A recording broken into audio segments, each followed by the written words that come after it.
Hi every one, പുതിയ വീഡിയോയിലേക്ക് എല്ലാവർക്കും സ്വാഗതം.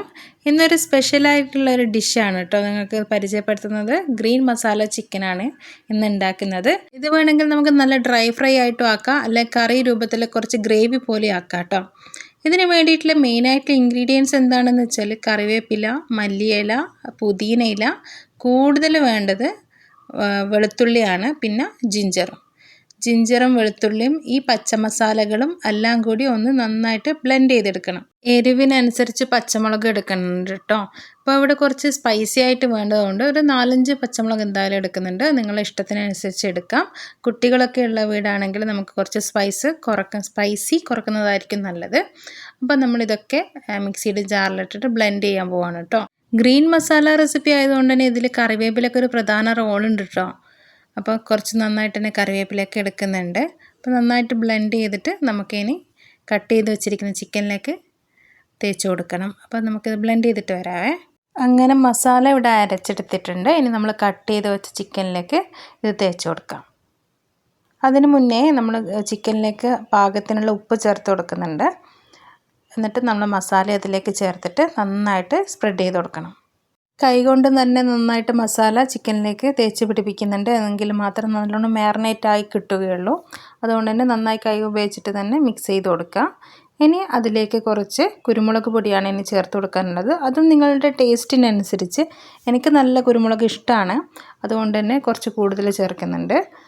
അപ്പോൾ എരിവും അന്നേരം കൂടുവേ. അതോടൊപ്പം തന്നെ കുറച്ച് ഗരം മസാലയും കൂടി ചേർത്ത് കൊടുക്കുന്നുണ്ട്. ഇതിൻ്റെ ഒന്നിച്ച് പ്രധാനമായിട്ട് 2 സ്പൂണ് കോൺഫ്ലോർ കൂടി ചേർത്ത് കൊടുക്കുന്നുണ്ട്. എന്നാൽ മസാല നന്നായി ചിക്കനിൽ നന്നായി പറ്റിപ്പിടിക്കാനാണ് ഇങ്ങനെ ഒന്ന് ചെയ്യുന്നത്. അങ്ങനെ കോൺഫ്ലോർ കൂടി ചേർത്തതിന് ശേഷം നന്നായിട്ട് മിക്സ് ചെയ്ത് കൊടുക്കണം. കൈവച്ച് തന്നെ നന്നായി മിക്സ് ചെയ്ത് നമുക്കത് മാറ്റി വെക്കണം. അപ്പോൾ ഏകദേശം കുറച്ച് നേരം റെസ്റ്റ് ചെയ്യണം. നമുക്ക് ഇതിന് ശേഷമാണ് ഇനി നെയ്ച്ചോറൊക്കെ ഉണ്ടാക്കാനുള്ളത്. അപ്പോൾ ആ ഒരു സമയമാകുമ്പോഴേക്കും ഇത് സെറ്റായി കിട്ടും. പിന്നെ നന്നായി മസാല പിടിച്ച് കിട്ടാൻ വേണ്ടി എന്ത് ചെയ്യും, നമ്മൾ പൊതുവേ ഫ്രിഡ്ജിലേക്ക് മാറ്റും. അപ്പോൾ ചിക്കൻ ഫ്രിഡ്ജിലേക്ക് മാരിനേഷന് വേണ്ടിയിട്ട് മാറ്റി വെച്ചിട്ടുണ്ട്. ഇനി നമ്മൾ നെയ്ച്ചോറ് വെക്കാൻ പോവാണ്. അപ്പോൾ അതിന് ഓയിലൊക്കെ സ്പ്രെഡ് ചെയ്ത്, പിന്നെ സാധാരണ നിങ്ങൾക്ക് അറിയാമല്ലോ നെയ്ച്ചോറ് എങ്ങനെ വെക്കുക, ഗീ റൈസ് എങ്ങനെയാണെന്ന് പൊതുവെ എല്ലാവർക്കും അറിയുന്നതാണ്. അപ്പോൾ പ്രത്യേകമായിട്ട് റെസിപ്പിയൊന്നും ഞാൻ ഇതിൽ പറയുന്നില്ല. ഗീ റൈസ് ഉണ്ടാക്കുന്നുണ്ട്. ഇതിൻ്റെ കൂടെ തന്നെ കറിയായിട്ട് ഉണ്ടാക്കുന്നത് പരിപ്പ് കറിയാണ്. നെയ്ച്ചോറിൻ്റെ കൂടെ കോംബോ ആയിട്ട് ഉണ്ടാക്കുന്ന കറി ഭയങ്കര ടേസ്റ്റാണ് ഈ ഒരു കോംബോ.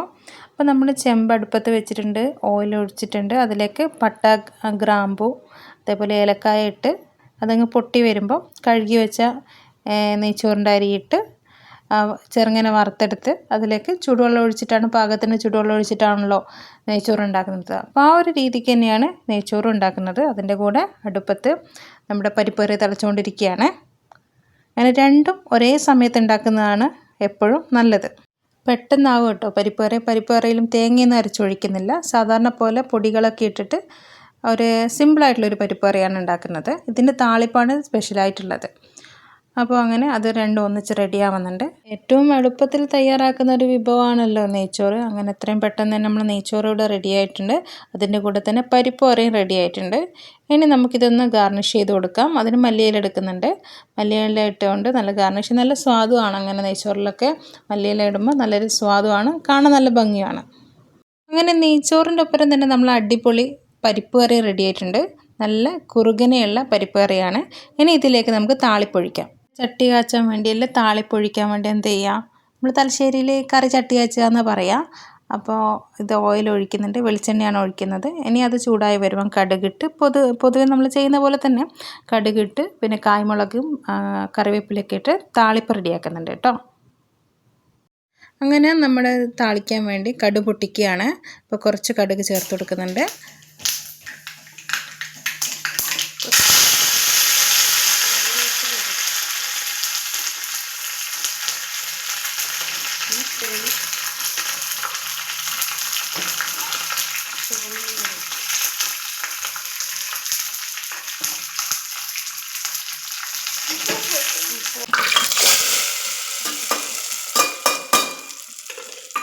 അങ്ങനെ നമ്മൾ നെയ്ച്ചോറും പരിപ്പ് കറിയും ഇവിടെ റെഡി ആയിട്ടുണ്ട്. ഇനി നമ്മൾ കുറച്ച് നേരത്തെ റെസ്റ്റ് ചെയ്യാൻ വെച്ച ചിക്കൻ എടുത്ത് പുറത്ത് വെച്ചിട്ടുണ്ട്.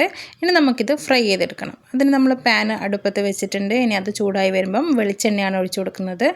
ഒരുപാട് വെളിച്ചെണ്ണയൊന്നും വേണ്ട, കുറച്ച് മതി. ഇനി ഇത് ചൂടായി വരുമ്പോൾ ഓരോ പീസസ് ആയിട്ട് നമ്മുടെ ചിക്കൻ അതിലിട്ട് നമുക്ക് പൊരിച്ചെടുക്കാം. ഈ പച്ച മസാലയുടെ മണം ഇതിങ്ങ് പൊരിഞ്ഞ് വരുമ്പോൾ ഉണ്ടാകും ആ ഒരു വാസന, അത് മതി. ഭയങ്കര നമുക്കിത് ഫ്രൈ ആയി കിട്ടാൻ നമ്മളിങ്ങനെ വെയിറ്റ് ചെയ്യും. അതിൻ്റെ കൂടെ നമ്മൾ ഡെക്കറേഷനും പിന്നെ രുചിക്കും വേണ്ടിയിട്ട് എപ്പോഴും ഫ്രൈ ചെയ്യുമ്പം കറിവേപ്പില സ്പ്രെഡ് ചെയ്ത് കൊടുക്കാറില്ലേ, അപ്പോൾ അതുപോലെ ഇതിൻ്റെ കൂടെ പിന്നെയും കറിവേപ്പിലൊക്കെ ഞാൻ സ്പ്രെഡ് ചെയ്ത് കൊടുക്കുന്നുണ്ട്. ഇനി ചെറുങ്ങനെ ചിക്കൻ വെന്ത് വരുന്നതിനനുസരിച്ച് മറിച്ചിട്ട് കൊടുത്ത് വേവിച്ചെടുക്കുന്നുണ്ട്. അപ്പോൾ ഇതിൻ്റെ സ്മെല്ല് ഭയങ്കര നല്ല മണമാണ്. ഈ ഒരു മണം അടിക്കുമ്പോൾ തന്നെ നമുക്ക് ചോറ് കഴിക്കാനും ചിക്കൻ ഫ്രൈ കഴിക്കാനൊക്കെ തോന്നും. സാധാരണ നമ്മൾ യൂഷ്വലി യൂസ് ചെയ്യുന്ന മുളക് പൊടി ഉപയോഗിച്ചിട്ടുള്ള, മുളക് പൊടി ഇട്ടിട്ടുള്ള ചിക്കൻ ഫ്രൈ അല്ലേ. അപ്പോൾ ഇതങ്ങനെയല്ല, ഈ പച്ച മസാലയുടെ മണവും രുചിയും ഒരു പ്രത്യേകം തന്നെയാണ്.